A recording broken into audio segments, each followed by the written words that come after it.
So our next form of our line is going to be the slope-intercept form of a line. Y equals mx plus b.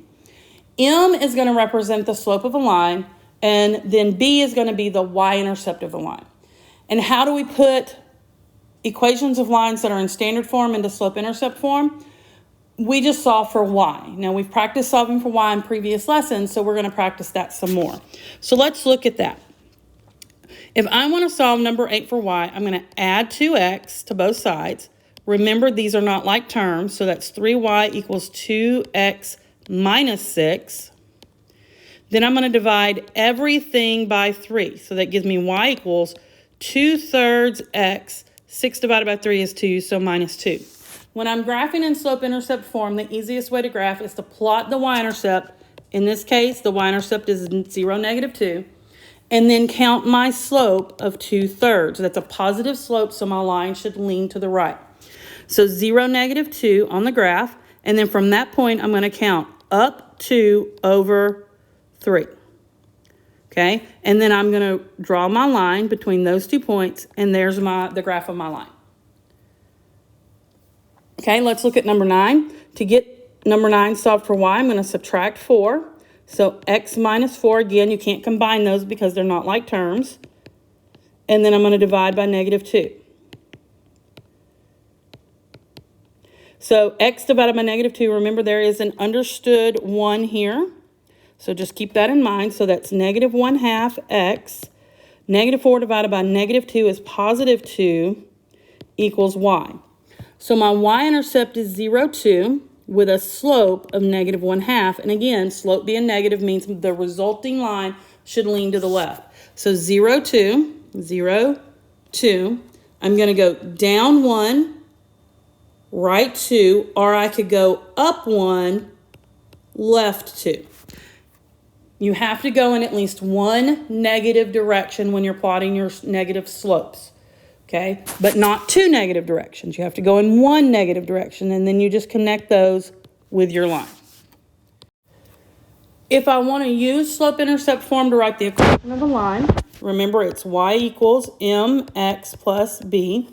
If I'm given the point, x and y, and I'm given the slope, which is m, I can plug those numbers in. 3 equals 5 times -2 plus b. That means 3 equals -10 plus b, so b equals 13. Now, that's my y-intercept. To write the equation of the line, I have to then go back and say y equals m, that's 5x, plus b, which is 13. There's the equation of my line. The second thing on this screen, on this particular slide, is called the average rate of change. Please note that average rate of change is finding slope between 2 points. Okay, so you're going to find the slope. So let's say I give you the function. Let's do an easy one, x plus 3. And then I tell you that I want you to find the average rate of change between 0 and, let's make this x squared, 0 and 4. I want to find the average rate of change between 0 and 4. The first thing you're going to need to know is what is f of 0 and what is f of 4. And then you have to remember f of x equals y. So f of 0, 0 squared plus 3 is 3. 4 squared plus 3 is 19, because 4 squared is 16 plus 3. What that does is that gives me 2 points, the point 0, 3 and the point 4, 19. Average rate of change is basically slope. So I'm going to do 19 minus 3 divided by 4 minus 0. And what I get is 16 divided by 4, which is 4. So the average rate of change between 0 and 4 for my function f is 4. Continuing with that ideal of average rate of change, we can also do this from a graph.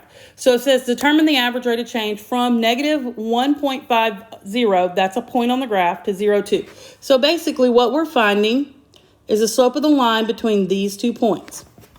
Slope, average rate of change. Get those, connect those two in your brain. And I'm just going to do 2 minus 0 divided by 0 minus -1.5. That gives me 2 over 1.5, which is equal to 4/3, or 1 1/3 if you want to write it that way. Okay, so the second question, same idea, only now I'm going to go between 0, 2, and 2.51. So now what's the slope of that line? Well, if you look at that, it's negative, so I can expect my answer to turn out to be a negative number.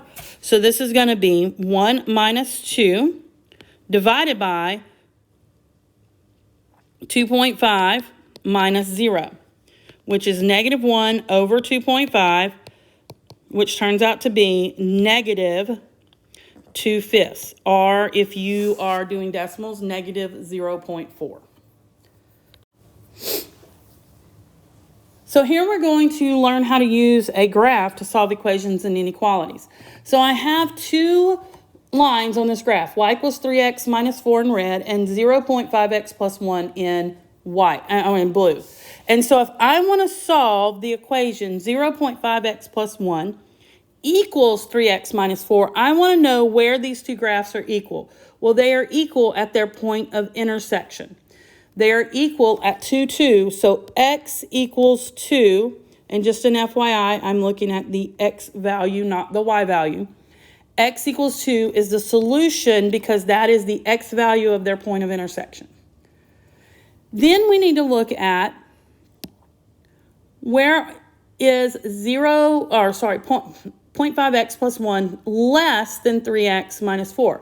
Okay, so their point of intersection, we've already pointed out, but this is asking where the blue line is less than the red line.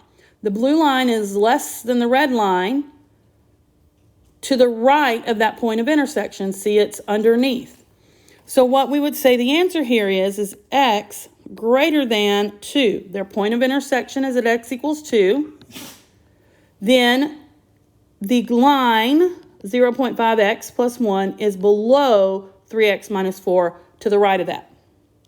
Okay, same idea, only this time we're doing the greater than or equal to. Well, where is the 1/2 x plus 1 greater than 3x minus 4? Well, it's above to the left. See, it's above to the left. So that means when I answer that question, I'm going to say that x is less than or equal to that value of their intersection, which is 2.